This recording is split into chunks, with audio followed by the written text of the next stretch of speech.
안녕하세요 여러분, 노마드입니다. 오늘은 조금 근원적인 문제를 가지고 돌아왔습니다. 소위 제 채널이 인문학 채널입니다. 저는 여기에 고전자를 하나 더 붙입니다. 그래서 인문고전 채널입니다. 만약에 여러분이 제 채널을 다른 사람들에게 소개시켜 주신다고 한다면 저는 인문고전 채널이다 이렇게 소개시켜 주셨으면 좋겠습니다. 그렇다면 여러분, 인문학이라는 게 무엇인가요? 여러분, 고전을 왜 읽어야 되나요? 자, 이런 문제들에 대해서 한 3번 정도로 나누어서 강의해 보도록 하겠습니다. 간단한 것 같은데 사실 쉽지 않은 그런 질문입니다. 인문학을 humanities라고 하죠. 영어로요. 단수는 humanity입니다. humanity의 뜻이 원래 인류 또는 인간성, 인간의 이런 뜻을 가지고 있습니다. 그래서 humanities, 즉 인문학은 인간성에 관한 학문입니다. 인간을 사랑하는 학문, 인간의 삶의 문제, 근원적인 문제를 다루는 학문이다. 이렇게 인문학을 정의내릴 수 있겠고요. 이것을 질문으로 바꾸면 이런 질문들을 소위 이제 저는 인문학적 질문이다. 이렇게 말을 합니다. 이런 질문들이죠. 인간이란 무엇인가? 정말 힘든 질문입니다. 너무도 생각해야 할 것이 많은 질문이고요. 인류가 존재한 이후에 계속적으로 던져졌던 질문입니다만은 정답이라는 것을 쉽게 그렇게 말하지 못하는 그런 질문입니다. 너무도 생각해야 될 것이 많죠. 이것은 곧 인간성에 대한, 인류의 인간성에 관한 질문이기도 합니다. 인간다움, 인간답게 사는 것이 무엇일까? 여러분, 이게 우리의 삶과 별로 관계없이 보이지만 사실은요, 여러분이 늘 이 질문을 받고 살고 있습니다. 이것을 조금만 바꾸면 어떻게 행동해야 내가 아버지다운지, 어떻게 행동해야 어머니다운지, 어떻게 행동해야 내가 한 직장의 사장으로서 행동을 해야 될지, 어떻게 해야 내가 맡고 있는 일들을 잘 해나갈 수 있을지 끊임없이 이런 근원적인 질문을 던지지 않는다고 한다면 실패할 가능성이 굉장히 많습니다. 이것을 늘 고민합니다. 이거를 조금 더 인력적으로 발전을 시켜볼까요? 인간은 이 지구에 살면서 어떻게 살아야 하나? 여러분, 요즘 같은 시대에 우리가 질문을 던져봐야 되지 않나요? 특별히 코로나19 때문에 우리가 많은 고통들을 받고 있는데 이때 인간은 그냥 이 고비를 어떻게 넘어갈까라고 하는 것만 고민하지 않고 근원적인 질문과 대답을 추구하지요. 우리 인간이 이렇게 살아도 되나? 어떻게 살아야 잘 사는 것일까? 나는 누구인가? 여러분은 누구인가요?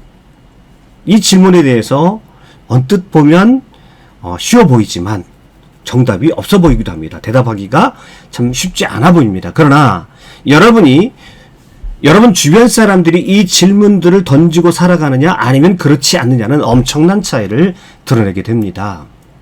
정리하자면 우리는 사실 늘 이런 인문학적인 질문, 인간의 근원 뿌리에 관한 질문들을 늘 받고 또는 하고 살아갑니다. 그런데 이런 질문들은 자칫하면 우리가 현실에 몰두해서 하루하루의 삶의 문제들을 해결하느라 지쳐서 살아가다 보면 자칫 잊어버리기 쉬운 질문이기도 합니다. 먹고 사는 문제에 치이다 보면 어떨 때는 이런 질문들은 참 한가해 보기까지 합니다.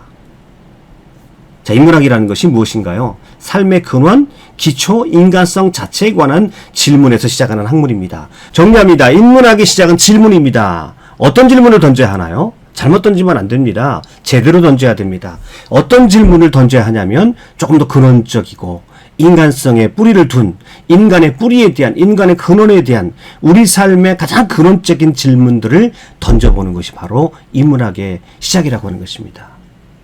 여러분이 지금 이 순간에 현 시점에서 이것이 어려우면 간단하게 지금 여러분의 감정 상태에다가 질문을 던져보십시오. 여러분의 지금의 감정은 어떠신가요? 분노하고 있나요? 그럼 이런 질문을 한번 던져보시죠. 나는 왜 분노하고 있지? 이렇게 분노하고 있는 것이 정당한가? 여러분이 지금 굉장히 행복한 상태에 있으신가요? 나의 행복은 어디서 시작된 것일까? 이 행복은 진짜일까? 나는 진짜 행복한 것일까? 내가 진짜 원하는 행복은 이런 것일까? 자, 이런 것이 바로 인문학적 질문인 것입니다. 이렇게 인문학적인 질문은 삶의 뿌리를 묻는 질문들인 것입니다. 자, 너무도 잘 아시는 분이죠. 기원전 5세기에 인류 문명의 요람이라고 할 수 있는 아테네에서 바로 그 질문을 던지면서 활동했던 철학자입니다. 서양에서 최초의 인문학자다 이렇게 말할 수가 있습니다. 이 소크라테스를요. 그러면 이 소크라테스를 왜 인문학자라고 부르겠습니까? 그는 질문을 잘했기 때문에 그렇습니다. 질문도 그냥 질문이 아니라 다른 사람들이 잘 하지 않는 질문을 끊임없이 당대 아테네 사람들에게 던졌던 분입니다. 결국 정말 이 질문을 받았을 때 그들이 먹고 사는 문제, 현실의 문제와는 동떨어진 이 소크라테스의 질문 앞에서 사람들이 굉장히 실증을 냈습니다.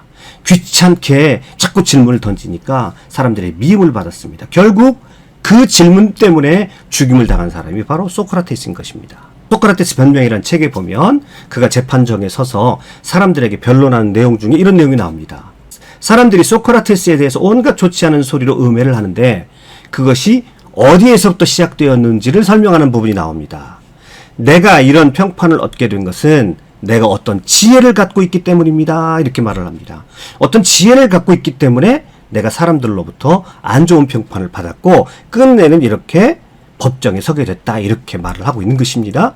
소크라테스의 친구 중에 카레이폰이라고 하는 친구가 델포이 신전에 가서 어느 날 질문을 던지면서 신탁을 받습니다.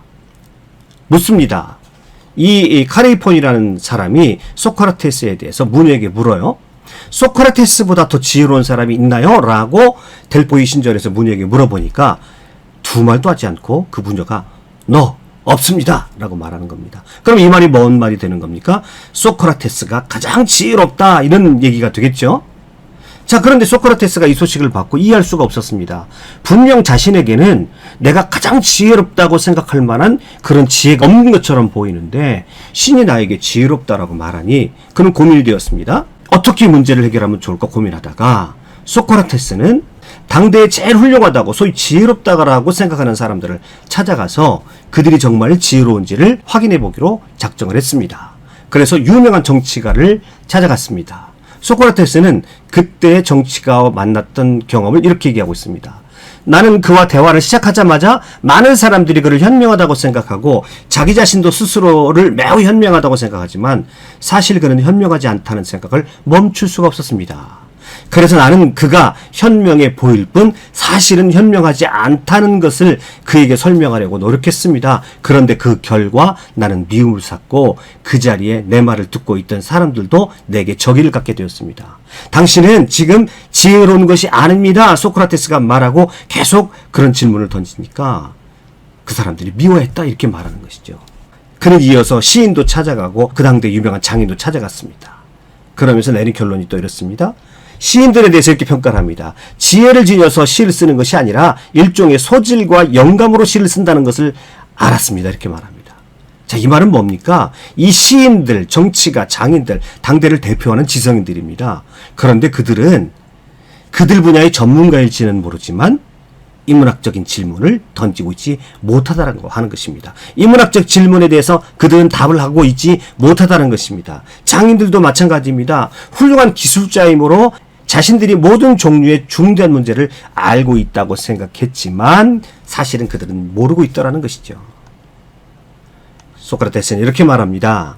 그 사람들도 나도 아름다움이나 선함을 사실상 모르고 있지만 그래서 나는 그보다는 현명하다고 생각했습니다. 왜냐하면 그는 아무것도 모르면서 알고 있다고 생각했지만 나는 적어도 모르면 모른다고 생각하기 때문입니다. 즉 소크라테스가 스스로가 그들보다 더 지혜롭다고 생각한 이유가 뭐냐면 적어도 그들은 자신들이 무지한 것을 모르지만 나는 내가 얼마나 무지한지를 안다는 것이죠. 자, 그래서 여기서 굉장히 중요한 말이 하나 나오죠. 무지의 지, 무지의 무지.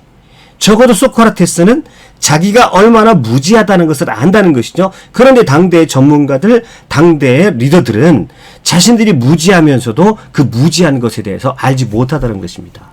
그래서 자신을 적어도 그들보다는 나은 가장 지혜로운 사람이다 라고 하는 것. 내가 적어도 나는 얼마나 무지하다는 것을 안다는 측면에서 소크라테스는 가장 지혜로운 사람이다 이렇게 생각했다는 것이에요. 자신이 인간의 아름다움이 무엇이고 인간의 탁월함, 참된 덕이 무엇인지를 역시 모르는 것은 동일하지만 적어도 자신이 그런 인간의 가장 근원적인 것에 대해서 별로 알고 있지 못하다는 것을 스스로 알고 있다라고 그는 자기 자신을 생각했던 것입니다. 그래서 자기가 가장 지혜롭다라고 생각을 한 것이죠. 소크라테스는 그것을 발견하고 가만히 있을 수가 없었습니다. 그래서 사람들에게 계속 질문을 던집니다. 당신들이 정말 참다운 인간성에 대해서 아십니까? 덕에 대해서 아십니까? 참다운 아름다움에 대해서 아십니까? 참다운 선이 무엇인지를 아십니까? 끊임없이 질문을 던집니다. 그렇게 물어보니까 사람들이 소크라테스를 괴짜라느니 허황된 말쟁이라느니 이렇게 악평하기 시작했다라는 것입니다. 다음에 대화를 한번 들어보세요. 어떤 선생님이 학생에게 질문을 던졌습니다. 여러분, 왜 공부를 해야 하나요? 좋은 대학에 가려고요. 왜 대학에 가고 싶어요? 좋은 직장에 가고 싶어서요. 또 묻습니다. 왜요? 돈을 벌려고요. 왜요? 결혼하려고요. 왜요? 애를 낳으려고요. 왜요? 좋은 대학에 보내야죠.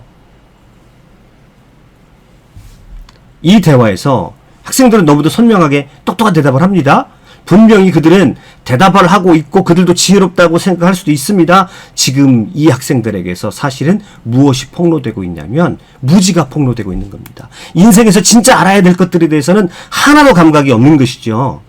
그저 어른들의 이야기를 앵무새처럼 반복하고 있을 뿐입니다. 그래서 자신들이 얼마나 무지한지를 몰라요. 만약에 이런 학생들로 대한민국이 가득 찬다면 우리나라는 소망이 없을 겁니다.